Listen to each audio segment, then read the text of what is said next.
If you've just joined us, you're watching Newsline on the network service of the NTA.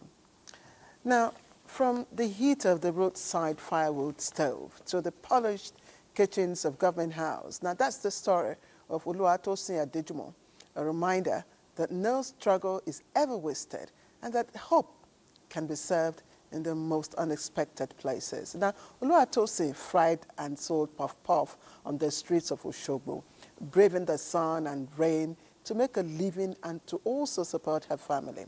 But what seemed like an ordinary hustle soon became the doorway to her destiny. And her resilience and consistency drew the right attention. And today, the young woman who once hawked snacks by the roadside in Osogbo now serves as an official chef in the Osun State Government House. Femi Faruku tells the moving story of how this young puff-puff seller had great turns into grace. Every day, Oluwatosin Adejumo wears hard work like a badge fending for herself since she lost her mother 4 years ago. She embraced the hustle with passion, always hawking on the street and also at the government secretariat offices in Osogbo. I went to Federal College of Education, Special Ojo, where I studied home economics stroke SHI.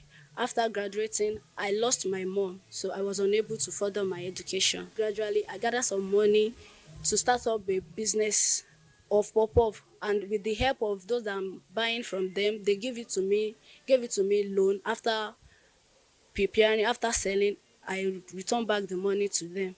She never knew Grace was watching, and what began as a simple business day on August 28, 2025 became the turning point of her life. At a solidarity rally, Governor Ademola Adeleke spotted her, bought up all her snacks, paid her extra money, and after a few minutes chat, the governor promised to make her one of the chefs at the Osun State Government House. Days later, inside the Government House, Governor Ademola Adeleke fulfilled that promise, handing her a formal letter of employment. A lot of people just use that, use it as a politics, that it will end there. And I want to tell you, the whole world, that it's not politics. It's genuinely. And I have another good news for her. She doesn't even know. I will make sure she further her education at Adeleke University so that she can be a full graduate. And this because I see that, I see the zeal in her that she wants to make it. In a gesture that melted hearts, the governor also gave her father and her mother's sister 2 million naira each. I don't know him, but I like him because people do talk about him. He's a good person and his family, and truly, he really prove it. We should not be lazy. Like, whatever we should do something, like try to learn and work out. We should not be lazy. For many, the story of the new chef, Oluwatosin, is not about luck. It is the celebration of the hustling spirits of a Nigerian youth. Chai, see me.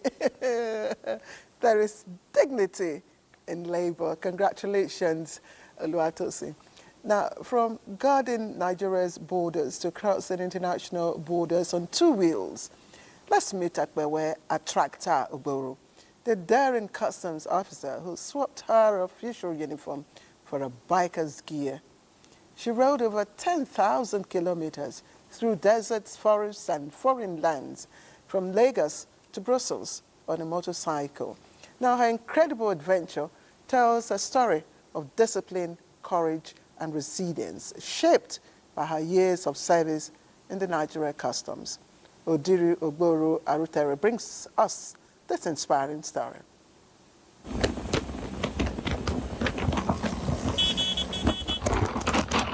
It began as an adventure on 2 wheels, daring voyage across continents in August 2025. A Nigerian woman ignited her power bike in Lagos, setting her sight on Belgium. What followed was a breathtaking journey of grit and evidence, covering deserts, coastal lines, and foreign highways.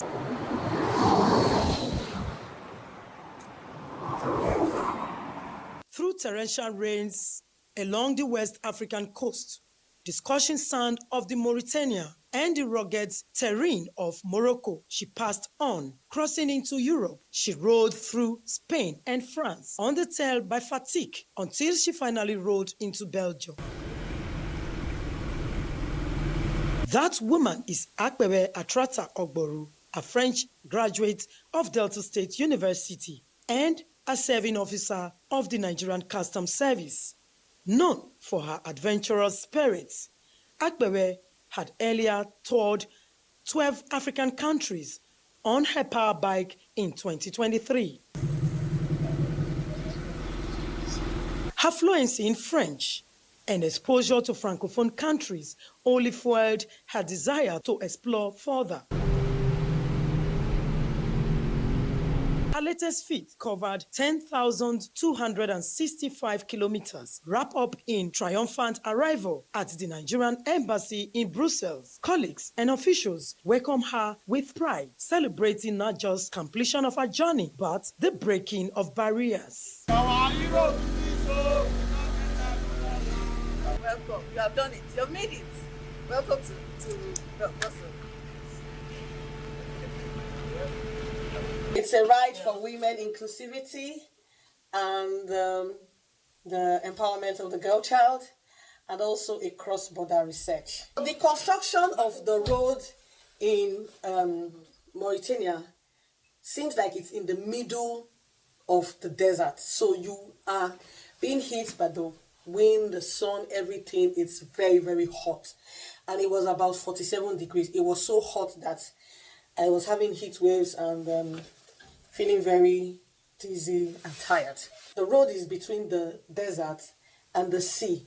So the wind from the sea is blowing you from one side, and then the wind from the desert is blowing you from another side. So it was not as hot, but it was very windy, yes. So the bike was moving, swaying left and right, and I had to move very, very slowly to be able to continue the journey. But the initial flag off was at the headquarters in Abuja, and then I left from the Seme-Kraken border. That is the border between Lagos and Benin, and then I moved from Benin to Togo, from Togo to Burkina Faso, and then to Mali, to Senegal, Mauritania, Morocco, Spain, France, and then Belgium. Akpebe's story is a tale of adventure, a reminder of resilience, courage, and the boundless possibilities for women who dare to dream. Her determination has not just only lifted her name, but also projected Nigeria's image, strength, and perseverance on the global stage.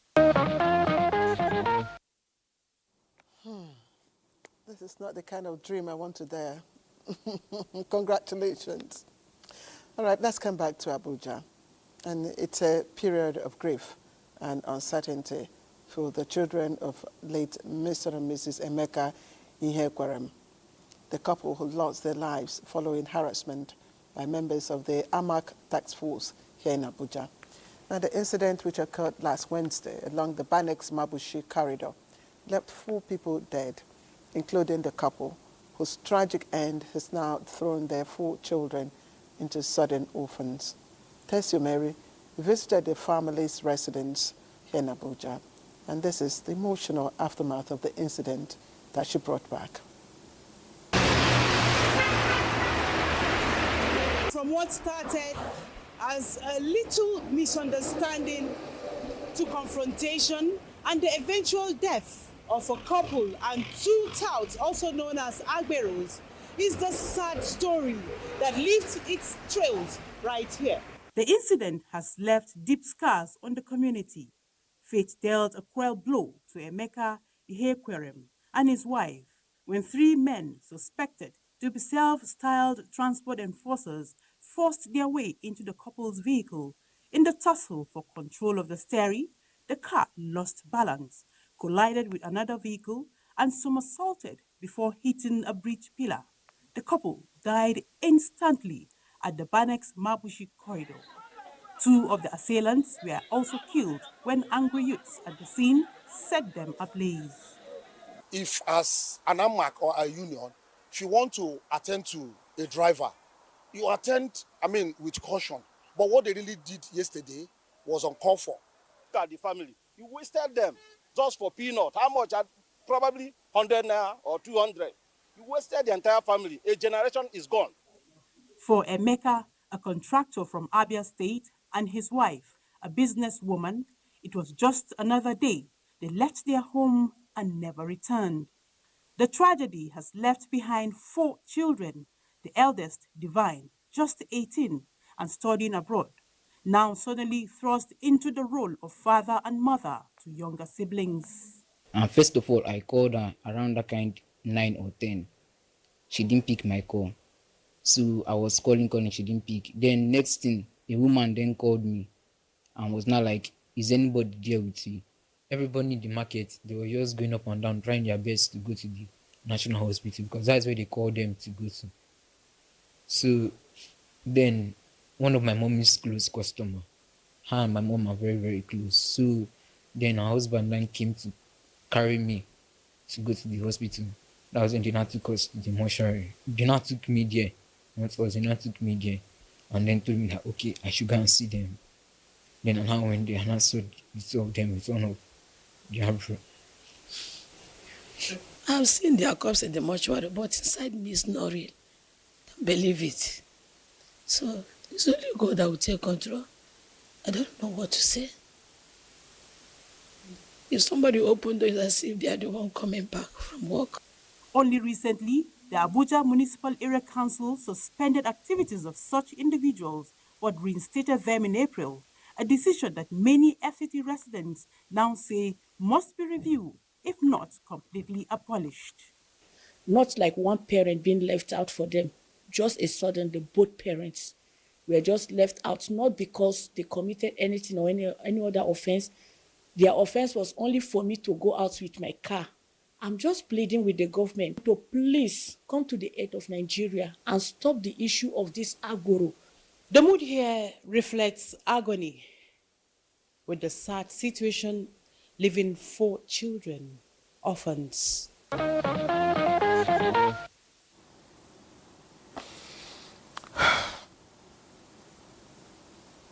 Sorry, sometimes these things get to you. All right.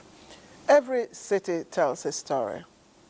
Lagos, loud, restless, unpredictable. Now they say Lagos toughens you, prepares you for anything. Then comes Abuja, beautiful, organized, but of course with its own challenges. Now, my sister, Annie, I call her the Lionheart, thought she had seen it all, until, as they say, Abuja also happened to her. Now, this is what happened. For Annie, the real initiation isn't the traffic or even the power supply. You know what? It's the rental game. Landlords turn every room and roof into a golden ticket, while tenants are left with calculators in hand, doing, of course, the mathematics. She calls it the golden ticket hustle. Let's hear Annie's story. Traffic, and more traffic. And then this. You come from Koto, you know no road. You want to go work for Ikorodu, come lost road. Now somebody direct us to make it pass here. I don't know say this place in our 1 week. You see the laws enforcement agent will be sitting here. Somebody is trying to commit the offense. They will not ask him to don't do this. They will allow him to. Then they will come and catch him. A call for show. Lagos, the city that never sleeps. No dull moment, right? The house I'm staying now is a room and parlor. When we packed in, we paid 300,000. It now increased it. My next rent now will be 700,000. You can hear a room for 500,000 naira and hear agreement and commission for 600,000 naira. Please, what is agreement? What is commission? They no repair anything at all. If something is possible, now we go do it.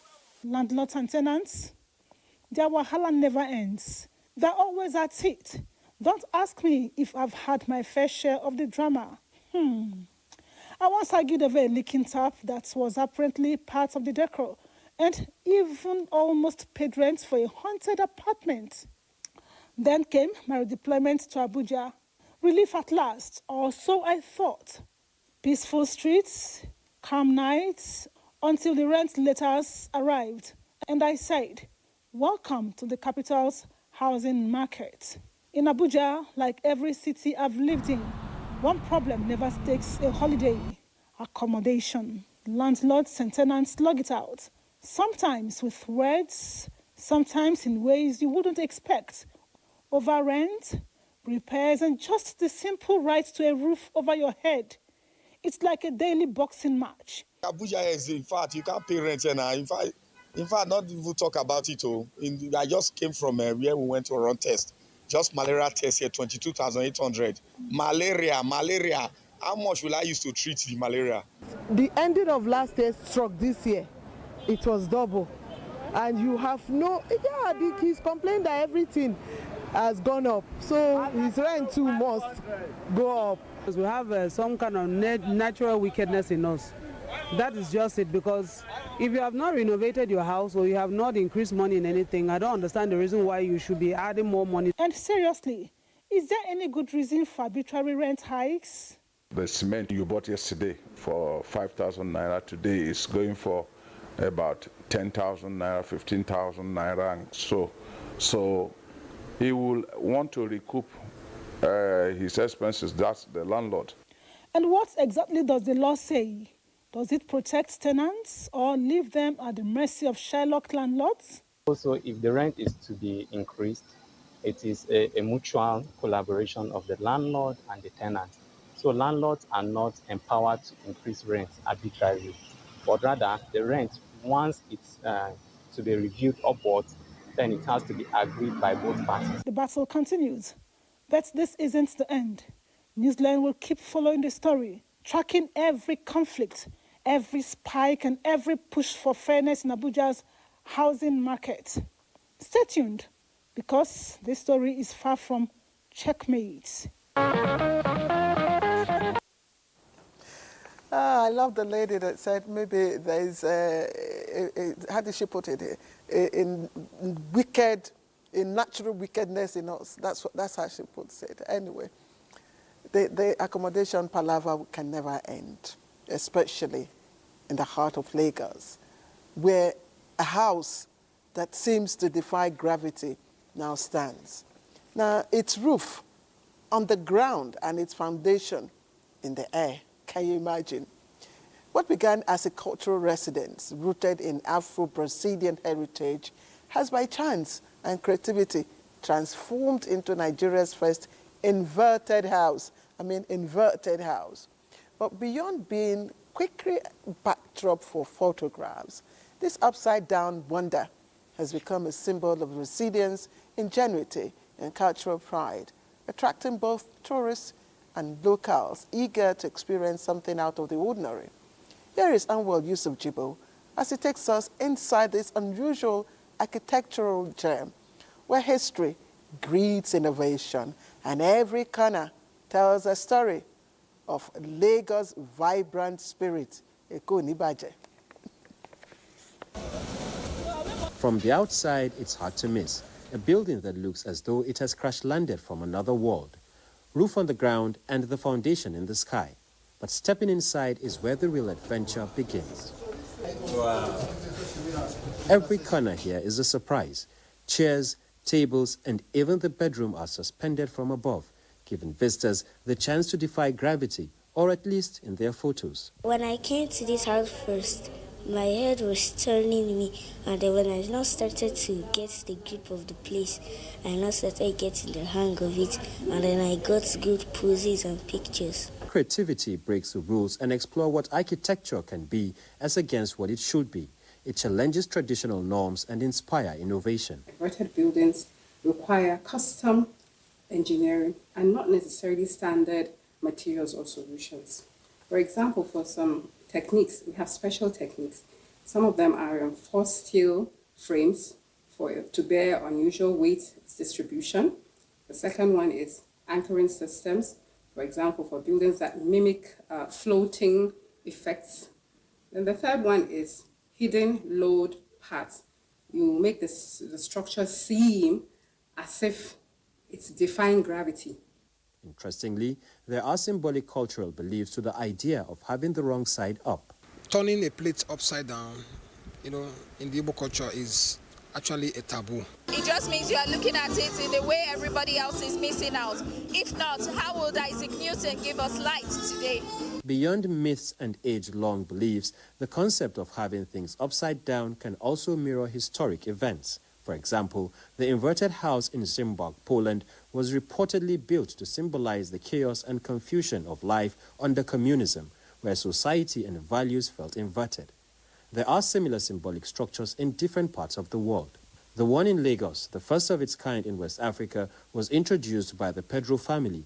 It is a bold statement that leisure, art and architecture can come together to reshape tourism and family entertainment. But we wanted to use this medium to introduce the Lagos rich heritage to people and also explain the pre-independence colonial architecture to people at the same time. Well, I must confess, walking into this house got me questioning everything I thought I knew about balance. If you don't see me on Newsline on Sunday, please send the rescue team. I might still be hanging from the ceiling.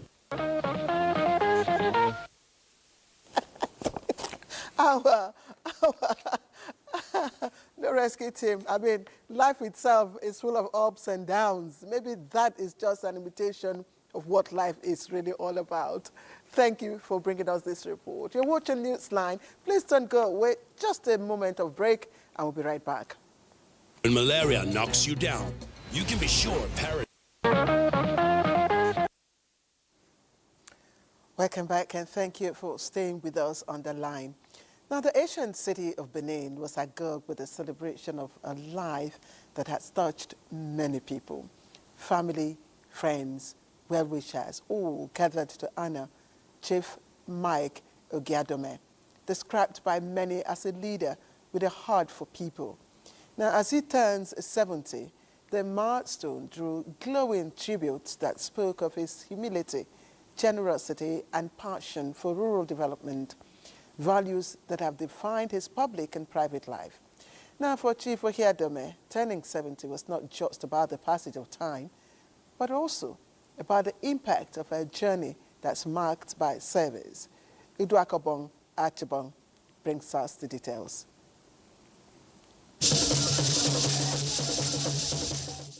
The celebration was attended by serving and former governors, deputy governors, legislators, ministers, chief judges, traditional and religious leaders, friends and family members, to pay tribute to Chief Ogiadome's remarkable life and achievement, as well as create a memorable experience. The man of the moment has a track record as a chief of staff to former President Goodluck Jonathan and deputy to former governor of Edo State, Chief Lucky Igbenedion. They are present to cheer the celebrant up for his loyalty and friendship. Mike is one person that will take a bullet on my behalf. Mike, we have tried, you're an honest person, and I'm quite pleased to associate with you. It was a great pleasure actually working with Mike for 8 years. I was one of the few governors then that when I traveled, I always gave Mike full authority to act as deputy governor. I trusted him immensely. The governor of Edo State represented also speaks kindly of the celebrant. Kept a very good relationship with his principals. We are learning from you. Thank you. And by the grace of God, God will continue to uphold you. Other dignitaries take turn to pay glowing tributes, while a video profile of his life, music and comedy performances add color to the event. Virtually all the former deputy governors across political divides are here. It shows that you can navigate turbulent political waters. He's a man who, of course, appreciates friends. Congratulate him.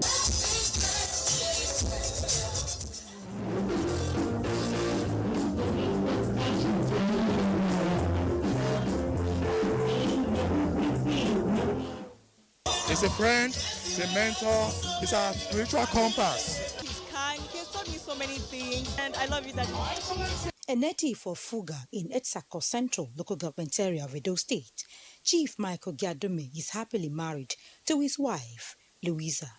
He has won several awards and has made a lasting impact in political and administrative leadership in Nigeria.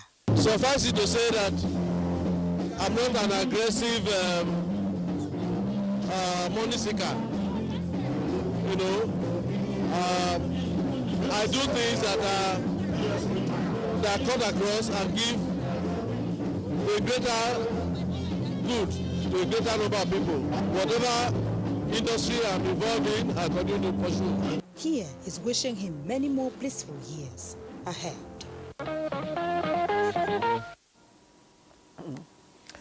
Now, in Bida, Niger State, the warmth of culture and tradition came alive as the Esunupe Yaya Abubakar confers the title of Martin Rabban Nupe on Muhammad Maman Nami, immediate past executive chairman of the Federal Inland Revenue Service. The honor is in recognition of his contribution and service to people. Now, the ceremony was a tapestry of colors, music, and togetherness. Here is Fatima Aliu with the glitz and glamour of the event for Newsline. The Wadata Palace of the Etunupe was agog of people from all walks of life who converged to identify with two illustrious sons and daughter of the Nupe Kingdom, honored with traditional titles in recognition of their impact on humanity, among whom is the immediate past Chief Executive Chairman of Federal Inland Revenue Service, Mohammed Mamanami, as the Majuraban Nupe, Mini Treasurer Nupe Kingdom. As a true ambassador of Nupes with impeccable record of honesty and integrity, as well as made indelible marks that have impacted on many lives, Mohammed Nami was found worthy of prestigious title. This Tabani was therefore to officially confer the title on Mohammed Nami, giving him the mandate to serve as a title holder in Bida Emirate Council and expected to provide the needed support to the Etunupe for the overall growth and development of the Nupe land in particular and Niger State in general. For them to achieve this nobility of royal title, that means they have done very, very well. So we urge them to continue. And we shall allow Allah the Almighty to continue to guide them and give them the wherewithal to continue their own quota. For the Esunupe to have singled them out, to recognize them for their services to the nation, I think it's a very great day today. It's a kind of a call for a duty for them to serve more to the glory of God. Mama Nami, known for his expertise in revenue generation and finance, a patriot and strong advocate for quality service delivery. For us, President Bola Ahmed Tinubu is so committed to doing what he can to fortify our traditional institutions. These are people who are being honored for their services to the nation, for their services to the community, and who are also being encouraged to do more. So we need the experiences of his life to be able to improve our physical environment. Almost we should thank the Esunupe for keeping culture, and tradition still embedded in this community. Mohammed Nami is deserving of the traditional title. We can say that he has paid his dues to Nigeria. Mohammed Nami is a good leader, a dynamic leader, he has been very good. Title well deserved. It has been bestowed on a person, a humble person, a person of integrity. It was a symbol of efficient and effective representation for the Nupe people. Is to improve on those achievements he has made. For the new Majin Rabban Nupe, the title bestowed on him will spur him to add more value to humanity. It's a great honor for you out of millions of Nupes to be recognized as Majin Rabban. The little I did for Nigeria, Niger State, for the Nupe people, is being recognized today. I'm very hopeful that there are more responsibilities to come, that my foundation will do more. Guests thereafter were treated to sumptuous meals at a reception.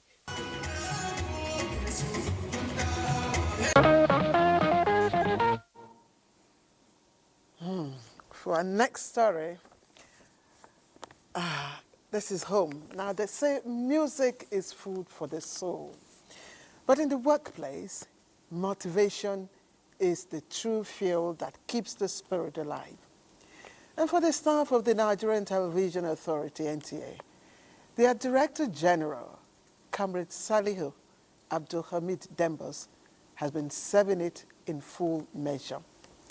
For Annie Daniels, it was a magical moment hearing her name mentioned warmly by the DG in front of her colleagues and senior bosses. Now, that simple recognition lit up Annie's day. But Annie's not alone.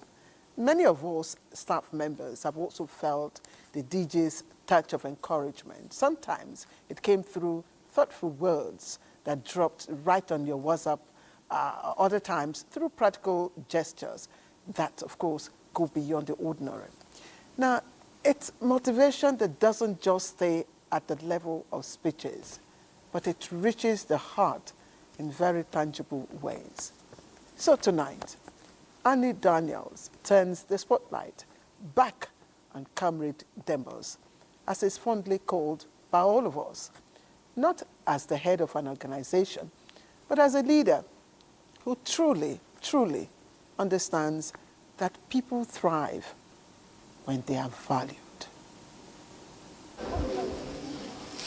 He is Comrade Salihu Abdulhamid Dembos, the Director General of the Nigerian Television Authority, NTA. My first encounter with him remains unforgettable. He is the kind of leader who gives wings to fly, the courage to dream, and the chance to aspire to greater heights. I have long been watching your stories, and your stories seems to be special in nature and out of the ordinary. It's not just the day-to-day reports that we package. And you go sometimes an extra mile to go to some difficult terrains. When I saw you in Lagos, I encouraged you, I told you that you should keep it up. And we are proud of you in the NTA, just like all other staff. But you know, your style of news reporting is unique. I must confess, I still feel butterflies in my stomach. But hey, don't get me wrong. This isn't just about me. It's about the NTA family spread across the world. I was very shocked one day when I was just summoned upstairs. And when I got there, lo and behold, it was a congratulatory handshake, a commendation, and an award. He was watching on TV without knowing me personally. That's the kind of person he is. You know the high level he sees as a DG. He calmed down to somebody like me, to greeted me. Even sometimes if I see he didn't see me, he will greet me. If he's coming, I open the door for him. He will look at you and greet you very well. So you don't carry himself as if like he's the DG. He's a person of transparent character, integrity and honesty, and it shows that he's a leader for all. Yes, you heard right. The right leader with the right staff. What a combination. The best is surely yet to come. Then came a story. For a moment, it left many worried. But like every good story, with a brighter chapter, hope returns. Comrade Salihu Abdulhamid Dembos is back at the helm of affairs.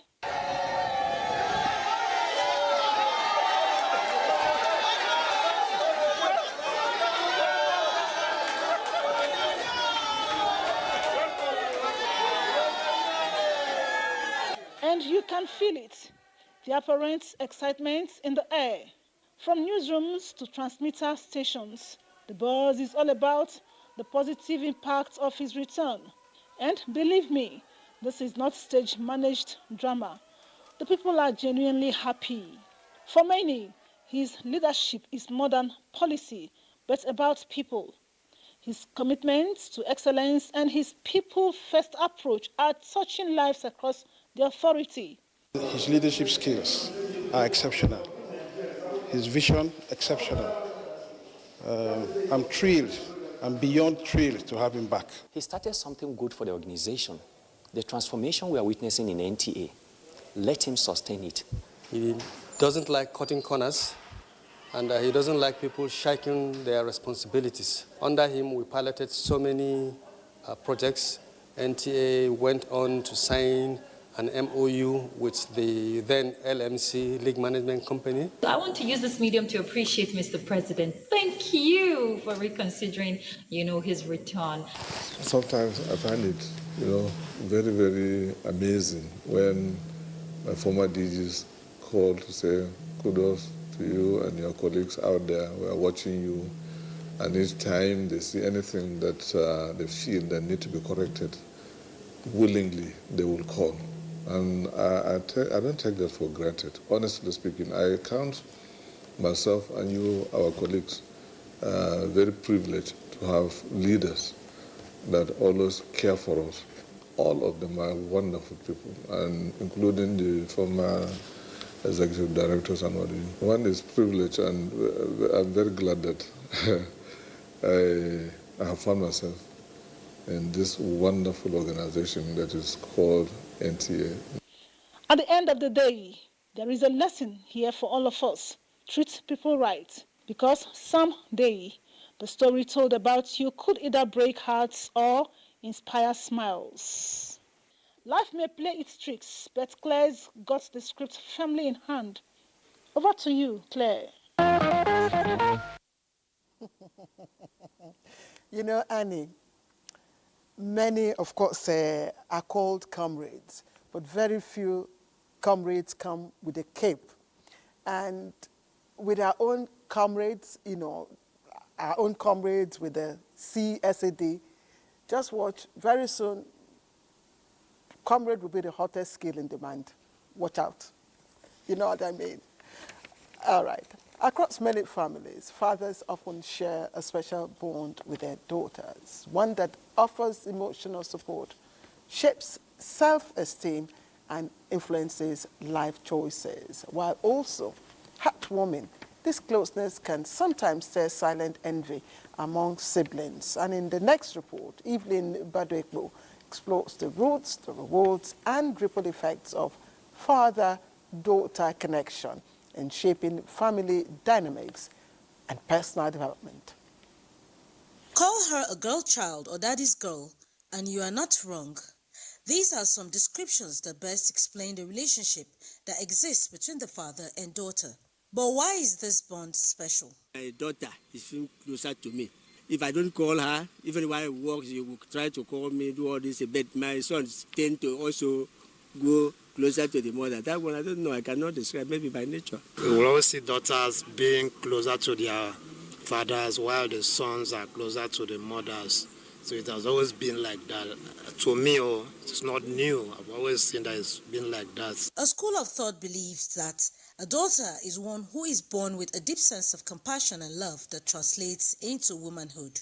Could this be the reason for this special connection? First daughters, they are very, very much in love with their father, even more than their mothers. Because the love my first daughter bequeathed to me, I don't think she has bequeathed that to the mother. You see, most times we wake up in the morning and the other brother will not come closer, but your daughter will come closer. Daddy, good morning, ask you how was the night.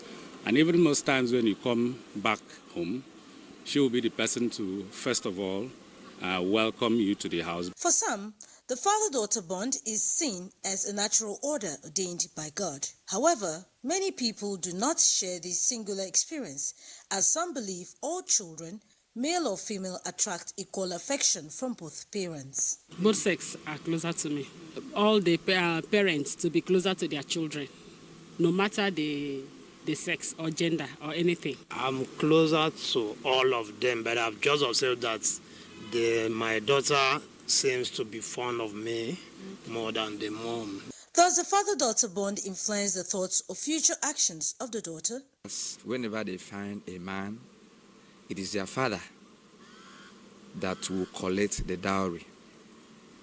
So they have to be closer to their father so that respect will be there. Do parents play a part in attracting such bonds? The primary thing that determines the relationship of children to their parents is the atmosphere, the situation between the father and the mother.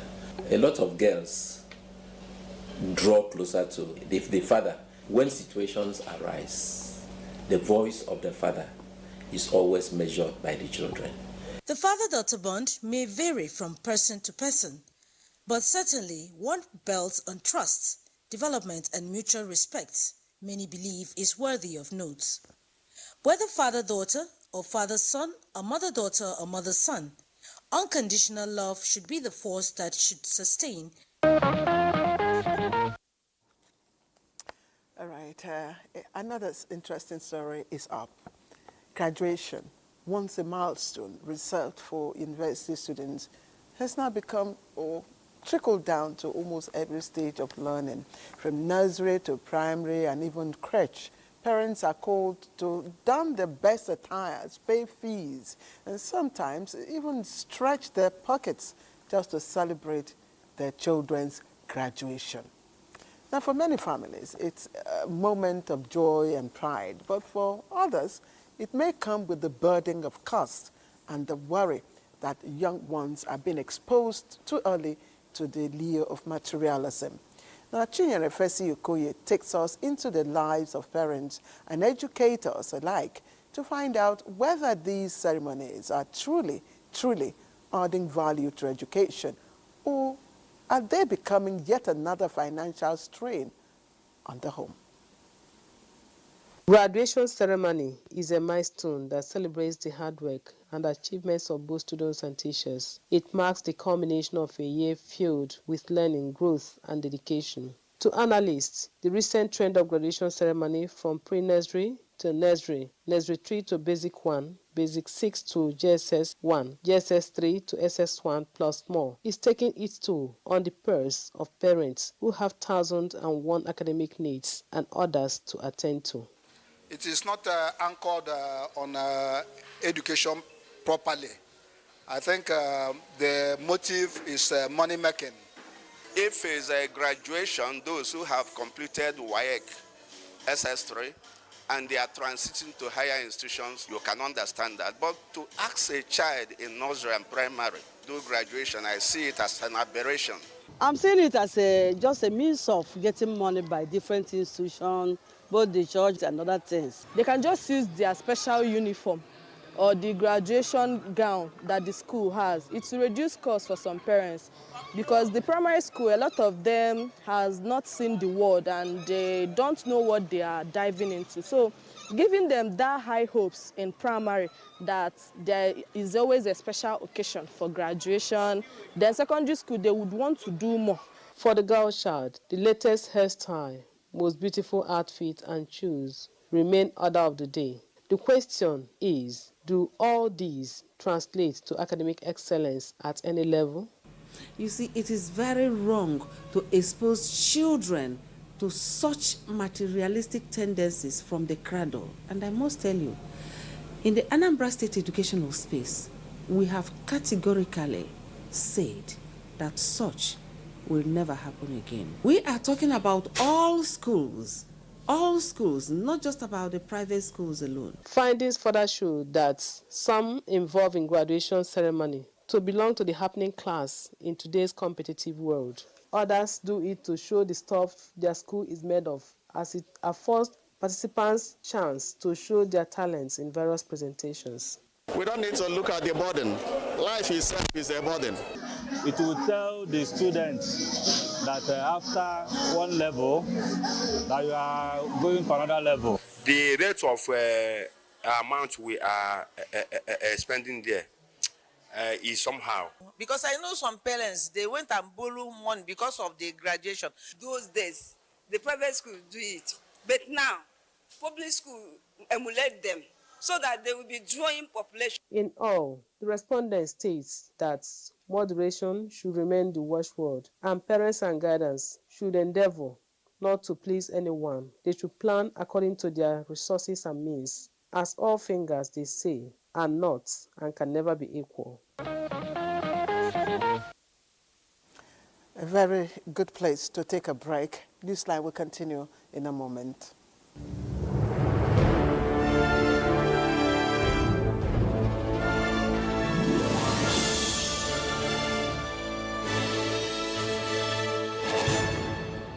TerraCube is available in beef, chicken, jollof, and shrimp flavors at attractive prices of 50, 100, 200 and 500 naira. TerraCube. Unwrap joy. Unleash taste.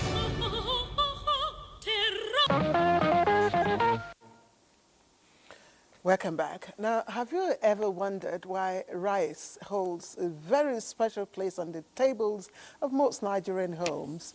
And why Nigerians, young and old, never joke with jollof?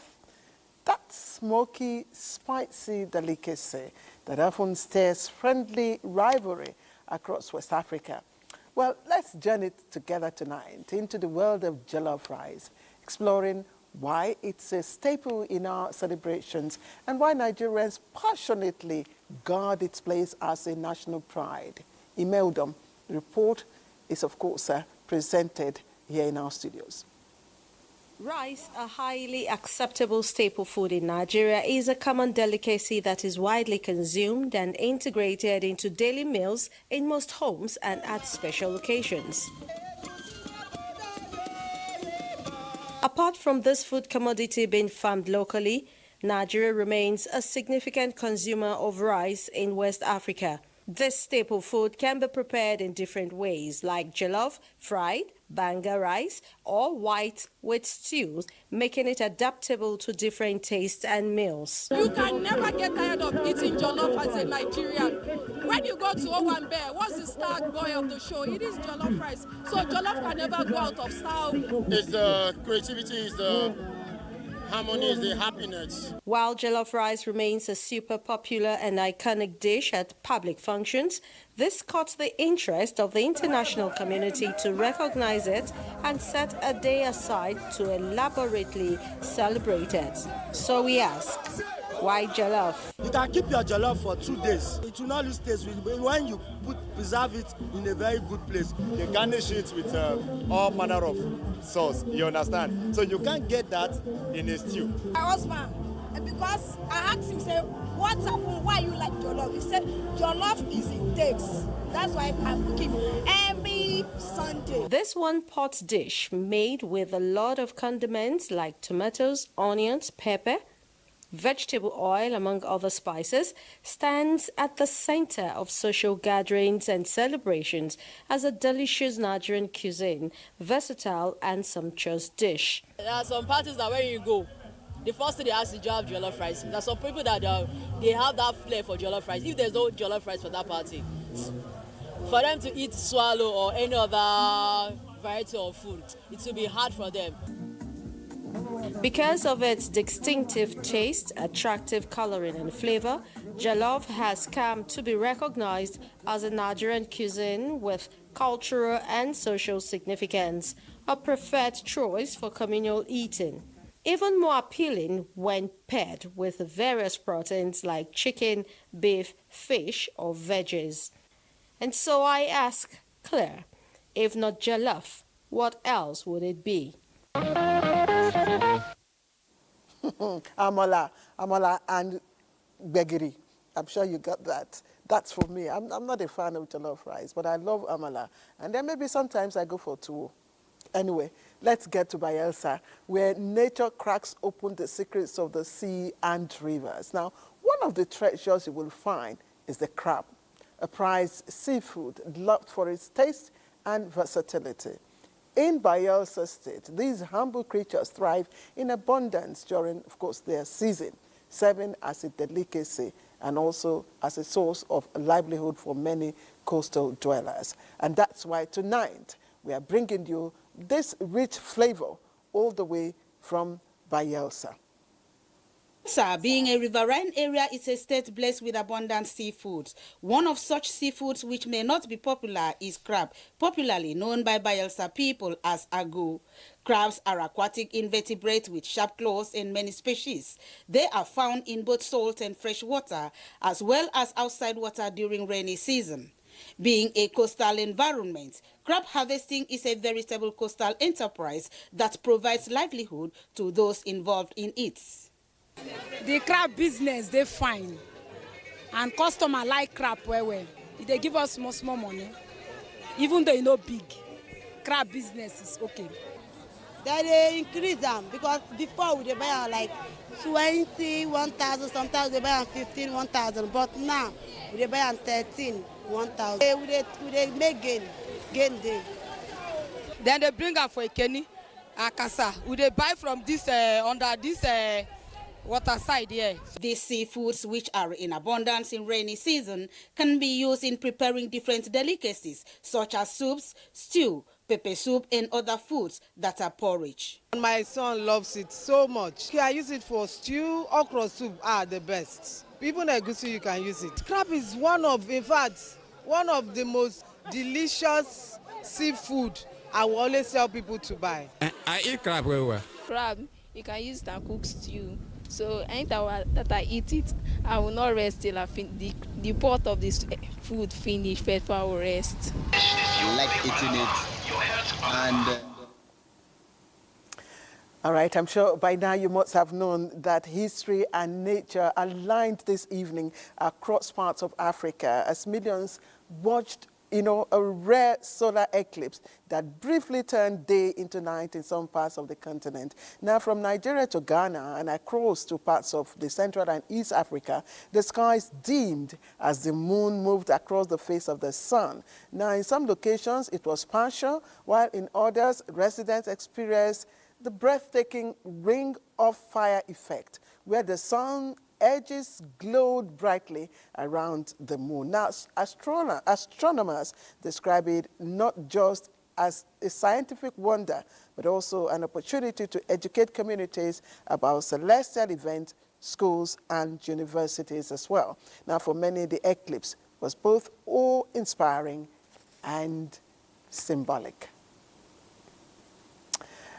And unfortunately, we didn't have time to also watch that. So let's flip the page, and it's where we end our conversation for tonight. But don't forget to join us on all our social media handles, and we'll continue our conversation. I am Claire Adelabu Abdurasak.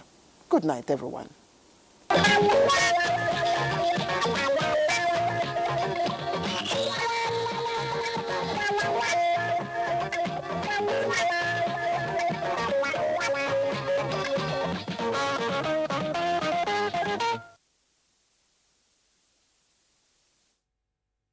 Then look no further. At NTA Knowledge on Star Times Channel 359, we will showcase your school's graduation, excursion, inter-house sports, community service, school's registration of new intakes, and more. For enquiries and advert placement, please dial 0805-906-0657,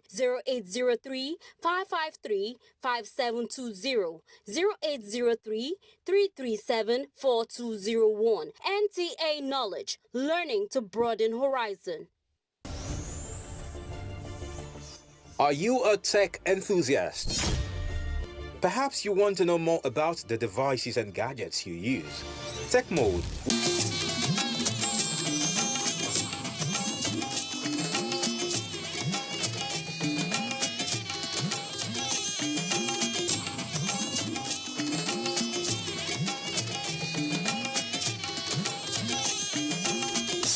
This is the network service of the NTA.